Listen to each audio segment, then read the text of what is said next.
محل نذر الله على عباده أشهد أن لا إله إلا الله وحده لا شريك له وأشهد أن محمدا عبده ورسوله اللهم صل وسلم وبارك على نبينا حبيبنا شفيعنا سيدنا محمد صلى الله عليه وسلم وعلى آله وأصحابه ومن تبعهم بإحسان إلى يوم الدين أما بعد نويت التعلم والتعليم والتذكر والتذكير والإفادة والاستفادة والحث على التمسك بكتاب الله وسنة رسول الله صلى الله عليه وسلم والدعوة إلى الهدى والدلالة على الخير ابتغاء مرضات الله ورضوانه وقربه وثوابه. Alhamdulillah,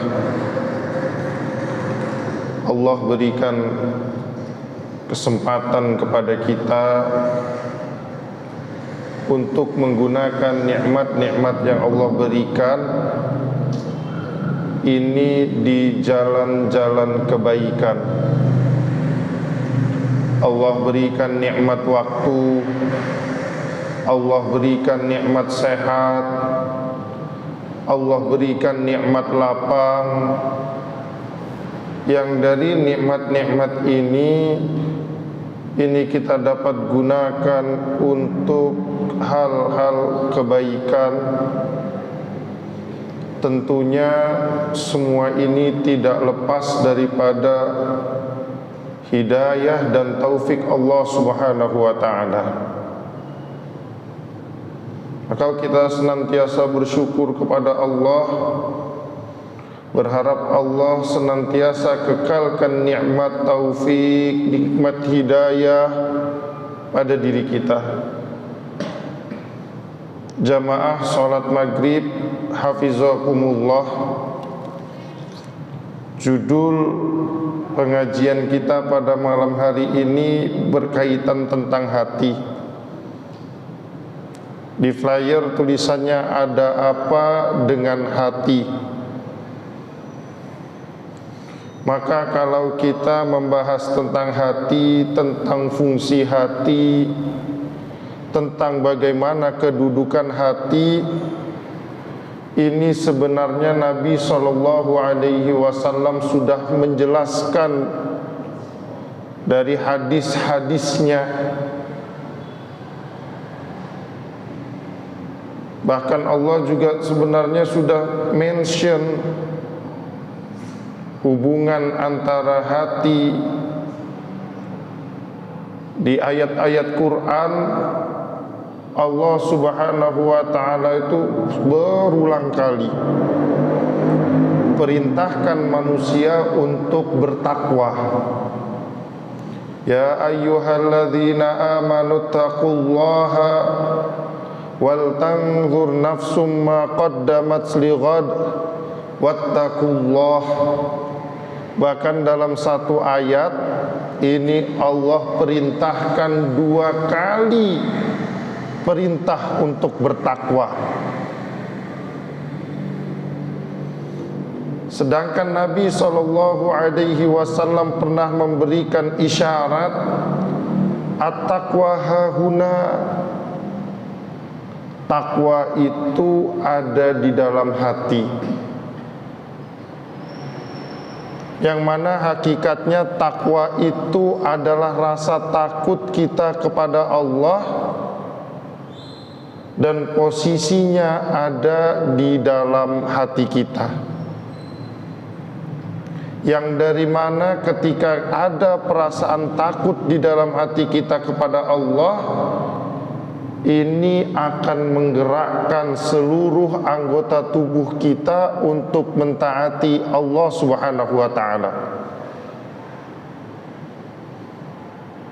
Maka takwa akan melahirkan ketaatan. Ketika ketakwaan seseorang kepada Allah itu besar, rasa takut seseorang terhadap Allah itu besar, ini akan menghasilkan, ini akan melahirkan sifat taat kepada Allah. Maka imtithalu awamirillah wajtinabu nawahih, kita melaksanakan perintah-perintah Allah, kita meninggalkan larangan Allah, ini dasarnya adalah dari perasaan takwa tadi. Dan ini sesuai dengan apa yang Nabi sampaikan, ala inna fil jasadi mudghah, ketahuilah bahwasanya di dalam tubuh manusia ini ada seketul daging, idza saluhat saluhal jasadu kullu. Apabila satu ketul daging tadi baik, maka seluruh anggota badan yang lain akan baik. Wa idza fasadat, tapi kalau satu ketul daging tadi buruk, fasadal jasadu kullu, maka seluruh anggota tubuh yang lainnya juga akan rusak. Ala, ketahuilah, wahiyal qalb, ketulan daging tadi itu adalah hati. Jadi hati ini adalah tempat untuk kita menumbuhkan, menyuburkan rasa takut kita, ketakwaan kita kepada Allah Subhanahu wa ta'ala. Dan yang selanjutnya, kalau kita lihat hadis yang lain, Nabi SAW pernah bersabda, yang mana sahabat yang meriwayatkan hadis ini adalah sahabat Abu Hurairah Abdurrahman ibn Sakhr radhiyallahu an. Kata beliau, qala Rasulullah sallallahu alaihi wasallam, innallaha ta'ala la yanzuru ila ajsamikum wala ila suwarikum, walakin yanzuru ila qulubikum. Nabi SAW pernah bersabda, sesungguhnya Allah Subhanahu wa ta'ala ini tidak melihat kepada fisik kamu, tidak melihat kepada paras kamu. Dalam satu riwayat, la yanzuru ila ajsamikum wa amwalikum, dan juga tidak melihat kepada harta kamu, walakin yanzuru ila qulubikum. Akan tetapi yang Allah lihat, yang Allah nilai dari seorang hamba itu adalah hatinya. Maksudnya apa? Allah, Nabi jelaskan, innallaha la yanzuru ila ajsamikum. Penilaian Allah tidak pada fisik kita, tapi banyak orang itu hidup mengusahakan atas fisikal dia. Bagaimana dia bisa gagah, bagaimana badannya terbentuk dengan baik, terawat dengan bersih, cantik, molek.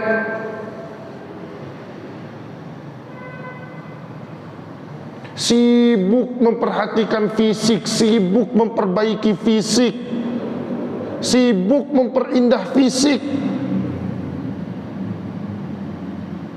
Bahkan juga kata Nabi, Allah juga tidak lihat dari kekayaan kalian.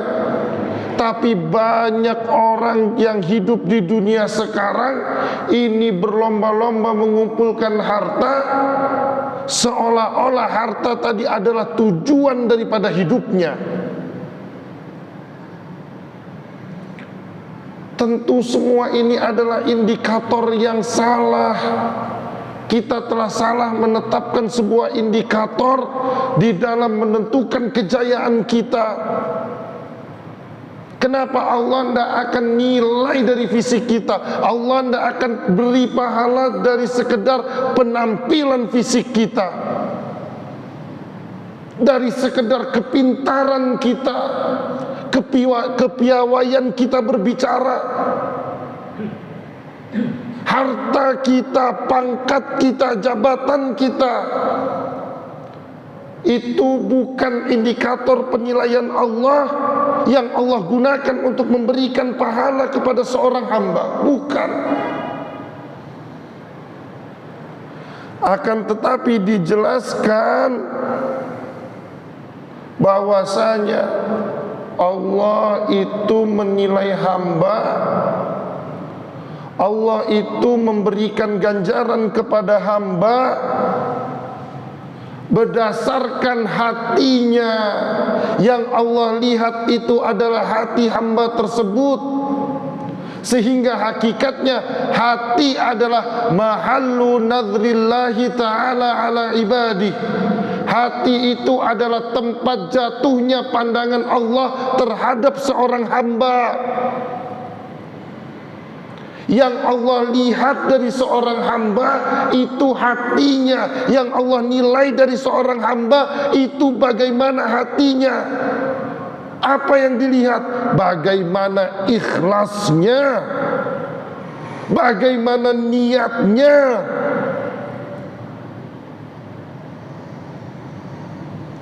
Maka hal yang paling penting daripada kita memperhatikan fisikal kita penting, tetapi ada yang lebih penting lagi adalah bagaimana al-i'tina'u bihalil qalb. Kita mengambil berat, mengambil perhatian terhadap keadaan hati kita, wa tashihi maqasidihi, memperbaiki niat kita, wa tathhirihi, membersihkan hati kita, min kulli wasfin madhmumin, dari setiap sifat-sifat tercela. Hati tadi cuma seketul daging, tapi dunia yang besar bisa masuk ke dalam hati ini. Hati ini cuman kecil, tetapi perasaan hasad, perasaan dengki yang besar bisa masuk ke dalam hati ini. Perasaan dendam, perasaan iri, dengki, riya, sum'ah, ujub, semuanya timbul dari dalam hati. Maka bagaimana kita berusaha, maka bagaimana yang harus kita lakukan sebenarnya adalah usaha terhadap hati-hati kita. Bagaimana kita datangkan ikhlas di dalam hati kita.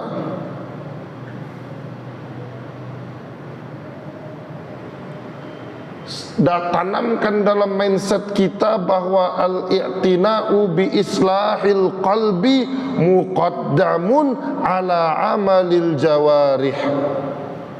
Memperbaiki hati ini harus lebih kita prioritaskan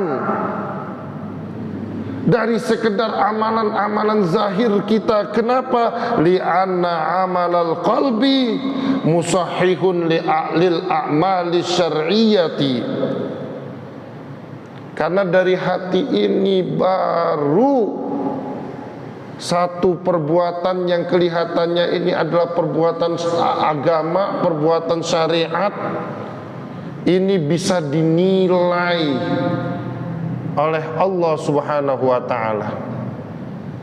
Maka hadis yang sangat masyhur yang diriwayatkan oleh sahabat Umar radhiyallahu an,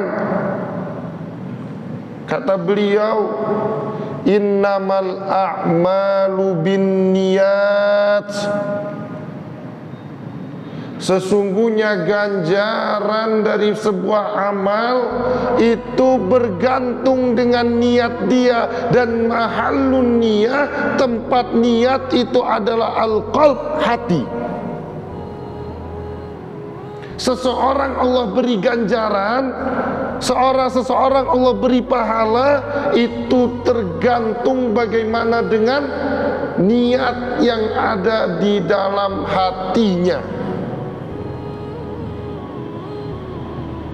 Kadang malaikat asal catat, semua dicatat oleh malaikat. Tapi seperti mana yang Nabi juga jelaskan, nanti di hari kiamat Allah akan panggil para mujahid fi sabilillah, Allah akan panggil para alim, para qari, Allah juga akan panggil orang yang al-munfik bi amwalihim lailan wa nahara, orang yang suka mengagihkan, memberikan hartanya siang dan malam, semua Allah panggil. Dan nanti ketika dipanggil Allah tanya, telah engkau gunakan untuk apa nikmat yang aku berikan? Maka setiapnya tadi mendatangkan hujah, ya Allah, aku gunakan nikmat badan sehat, nikmat kekuatan yang engkau berikan untuk terus berperang fisabilillah, li'i'la'i kalimatillah, meninggikan agamamu ya Allah. Yang alim, yang qari juga bilang, ya Allah, aku belajar, dan kemudian setelah aku belajar, aku dakwahkan ilmu tersebut dengan ta'lim. Kemudian orang yang diberikan kelebihan harta, ya Allah, kelebihan harta yang engkau berikan kepadaku, aku gunakan untuk bersedekah. Tidak ada jalan kebaikan kecuali aku berikan hartaku di jalan-jalan tersebut.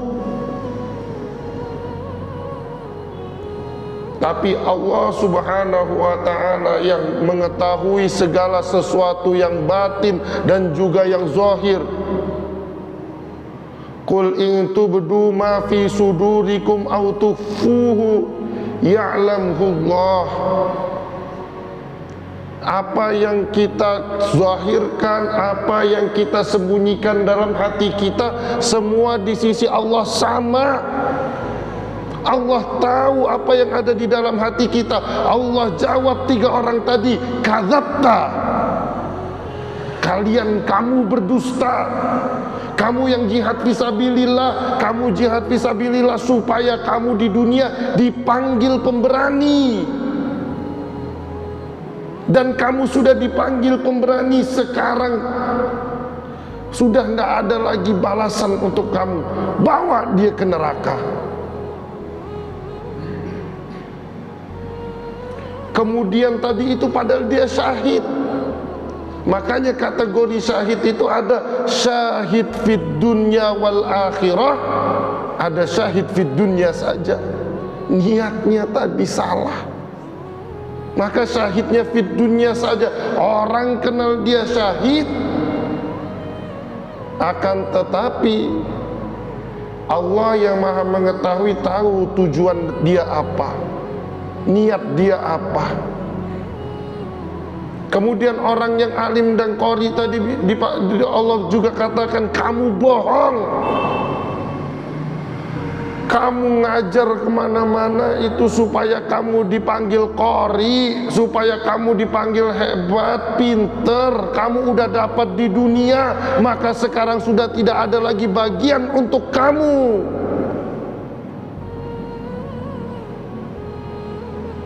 Dibawa ke neraka. Dan juga yang ketiga tadi dipanggil, dia yang suka berinfak.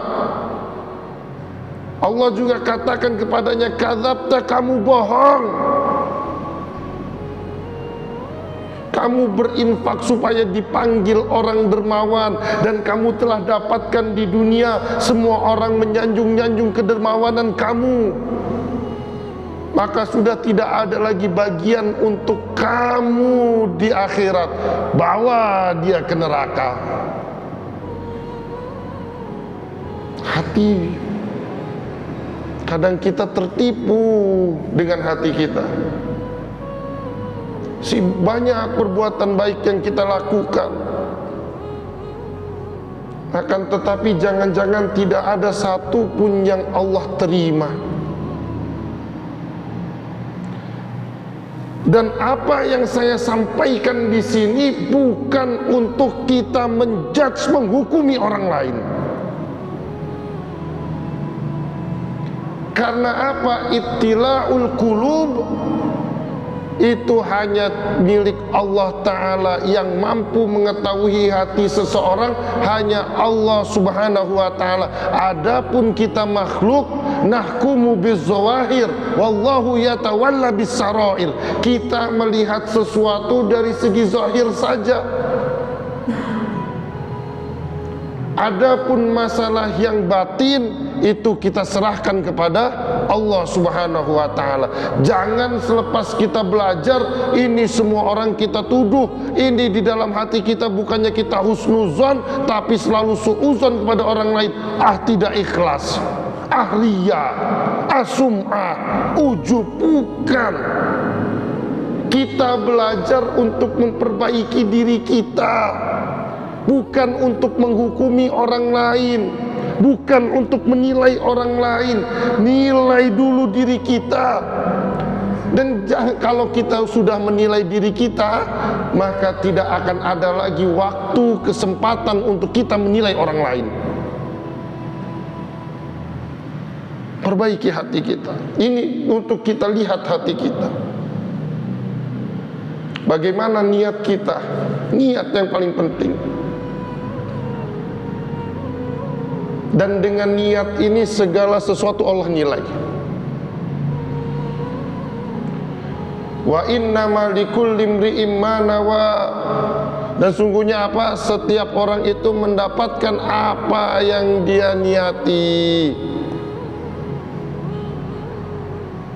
Jadi semua perbuatan kita tergantung dengan niat kita. Ada banyak perbuatan rupanya rupa perbuatan akhirat, tapi ternyata kosong dari pahala karena salah niat. Mungkin ada perbuatan yang bentuknya seperti perbuatan dunia, tetapi karena niat yang baik, Allah berikan pahala untuk dia. Jadi kita jangan mudah menjudge orang. Bahkan Imam Nawawi di dalam kitab Riyadhus Shalihin di bab pertama, beliau mendatangkan babnya, judulnya adalah Babul Ikhlas wa Ihdarin Niyati fi Jami'il A'mali wal Aqwali al-Barizah wal Khafiyah. Imam Nawawi mendatangkan bab pertama di dalam kitab Riyadhus Shalihin, judulnya adalah bab mengenai ikhlas dan juga bagaimana menghadirkan niat dalam setiap perbuatan dan perkataan kita yang zahir ataupun yang tersembunyi. Karena penting niat, karena dengan niat tadi kita dinilai perbuatan kita. Dalam setiap amal, dalam setiap kewajiban kita, itu ada syarat, ada rukun niat. Di dalam berwudu yang merupakan syarat untuk sholat, salah satu rukun wudu itu adalah niat. Dalam masalah sholat, salah satu rukun sholat itu adalah niat.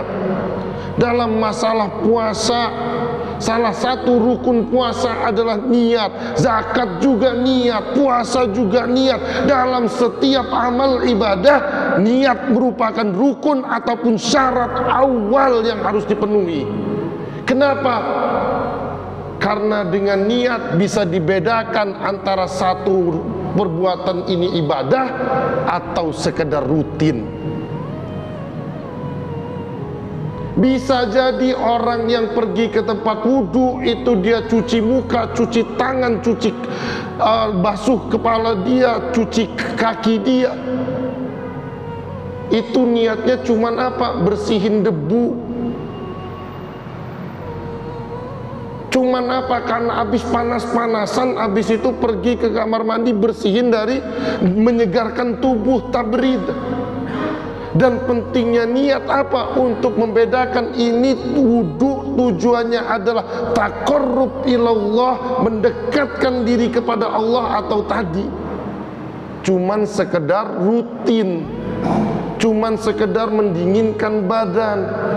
Makanya ketika kita beriktikaf itu perlu niat. Kenapa? Membedakan duduknya kita di sini itu taqarrub ilallah, atau cuman melepaskan, sekedar melepaskan penat, hanya ingin sekedar berehat, dingin-dinginan di bawah AC. Penting niat.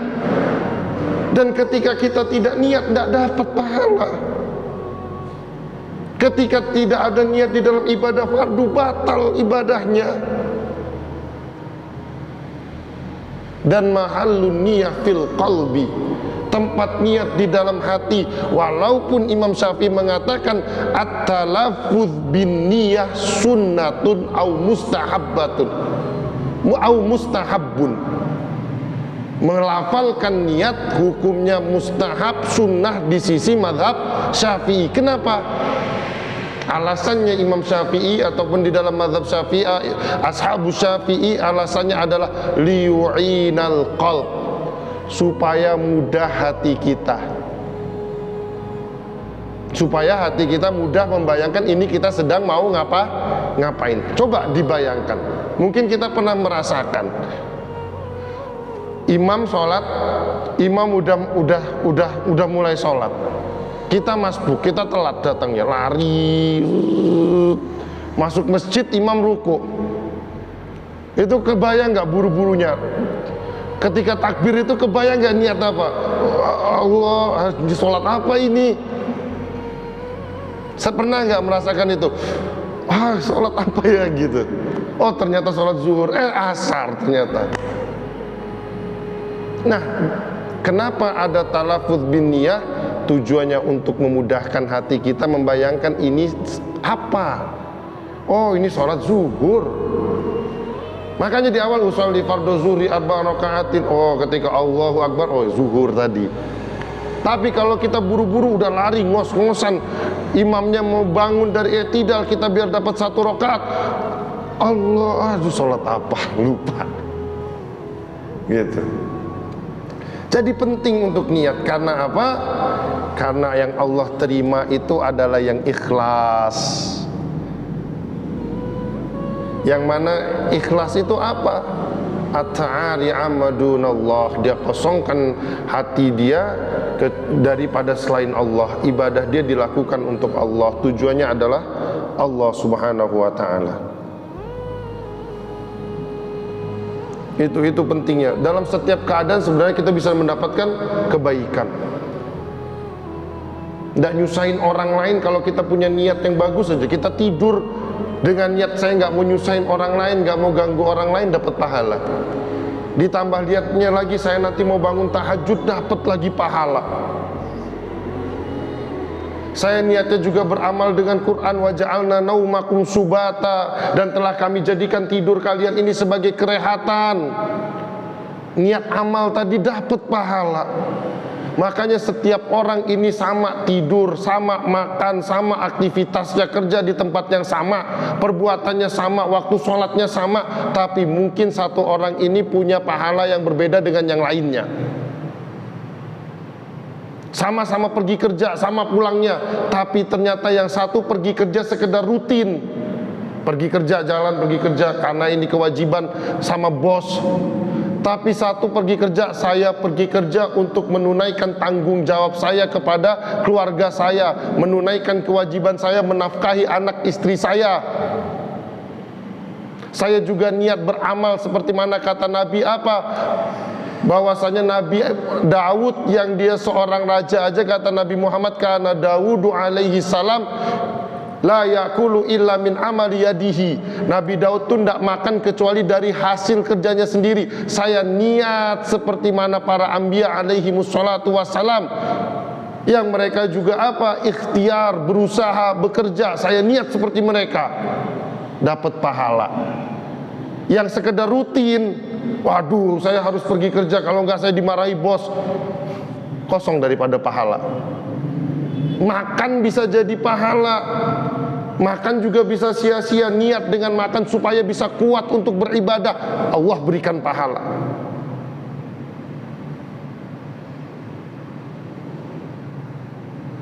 Dalam setiap perbuatan. Bahkan kata Nabi SAW ini pernah didatengin orang-orang miskin, sahabat-sahabat yang miskin. Dan kemudian sahabat yang miskin ini kayak unjuk rasa kepada Nabi di demo. Bener. Kata sahabat-sahabat yang miskin apa? Dhahaba ahlud duthuri bil ujur ya Rasulullah. Wahai Rasulullah, ini orang-orang kaya mendahului kami dari segi ganjaran pahala, tapi tetap di demonya karena pahala. Kenapa? Yusalluna kama nusalli wa yasumuna kama nasumu. Mereka sholat seperti mana kami sholat, mereka puasa seperti mana kami puasa. Wa yatasaddaquna bi fuduli amwalihim. Tapi mereka bisa sedekah dengan kelebihan harta yang mereka miliki ya Rasulullah. Masa iya kami susah di dunia, di akhirat juga nanti kalah level surganya dari mereka? Dan ini juga jadi dalil apa? Sahabat walaupun kaya tetap siangnya puasa, malamnya tahajud. Kalau sekarang orang-orang kaya berpikir masjid itu cuma untuk orang-orang miskin. Saya itu kayaknya nggak level kalau ke masjid sama-sama mereka. Tapi jawaban Rasulullah apa? Alaisa qad ja'alallahu lakum ma tasaddaquna bi'ah. Ada banyak hal yang kamu bisa sedekahkan daripada apa yang ada pada diri kalian. Inna fi kulli tasbihatin shadaqah wa fi kulli tahmidatin shadaqah wa fi kulli takbiratin shadaqah wa fi kulli tahmidatin shadaqah wa amrun bil ma'rufi shadaqah wa nahyun 'anil munkari shadaqah. Kata Nabi apa? Setiap tasbih itu sedekah, setiap tahmid itu sedekah, setiap takbir itu sedekah, setiap tahlil ucapan la ilaha illallah itu sedekah, mengajak kepada kebaikan itu sedekah, mencegah daripada kemungkaran itu sedekah, dan yang terakhir wa fi but'i ahadikum shadaqah. Kalian menggauli istri kalian, kalian mencampuri istri kalian, kalian berhubungan dengan istri kalian, itu juga dinilai sedekah. Bingung. Sahabatnya juga bingung.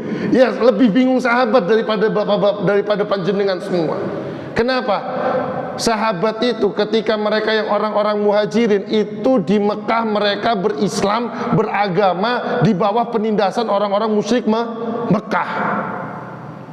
Ketika mereka awal-awal hijrah di Madinah, itu tiap tahun perang bisa 5 kali sampai berkali-kali. Banyak perangnya. Yang mereka tahu di mindset mereka, perang itu, berislam itu, beragama itu sulit. Sehingga apa? Nabi pun diinterupsi apa? Ya Rasulullah, ayati ahaduna syahwatahu kana lahu ajrun. Ya Rasulullah, kok ini ibadahnya enak banget. Masa iya kami menunaikan syahwat kami, masa iya kami berhubungan dengan istri kami dapat pahala. Kok combo, kok enak, double. Kok ada beragama itu enak. Lihat logika yang dibangun oleh Nabi. Ara'aitum, coba kalian pikirkan, kata Nabi. Lau wado'aha fil harami akana alaihi wizrun. Kalau seseorang ini meletakkan di tempat yang haram, pacaran, jajan, bukankah dia dapat dosa? Fakadzalika, oleh karena itu, idza wada'aha fil halali kana lahu ajrun. Karena dia telah meletakkan di tempat yang halal, Allah apresiasi dia, Allah berikan pahala. Tapi kadang kita datang membabi buta, wah malam Jumat gitu kan. Coba kita niatnya, oh saya dengan ini saya menjaga diri saya daripada perkara yang haram. Saya mencari perkara yang halal, dapat pahala. Dan di sini juga kita belajar ternyata apa? Beragama itu mudah. Karena memang tujuan dari Allah utus para anbiya alaihi wassalatu wassalam, tujuan daripada Allah turunkan kitab, itu tujuannya adalah is'adun nasi fid darain, untuk membuat manusia bahagia, berjaya di dunia dan di akhirat.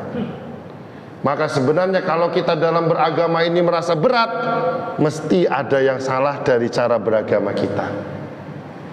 Demikian, ada pertanyaan, monggo silakan. Ada yang ingin didiskusikan, monggo dipersilakan. Kalau ada yang ingin didiskusikan terlebih dahulu.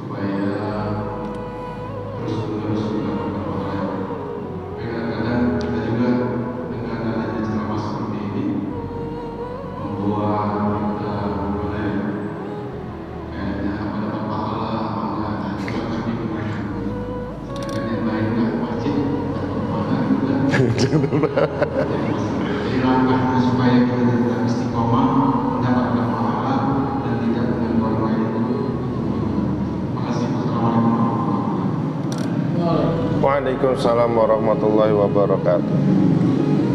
Ya terus dengan ibadah kita, ya terus latihan. Ya memang tadi ya, apa namanya, untuk ikhlas itu mungkin perlu banyak latihan. Bahkan ketika Imam Hatim itu ditanya tentang bagaimana sifat sholat beliau, beliau sebutkanlah, wah dari awal itu udah Masya Allah.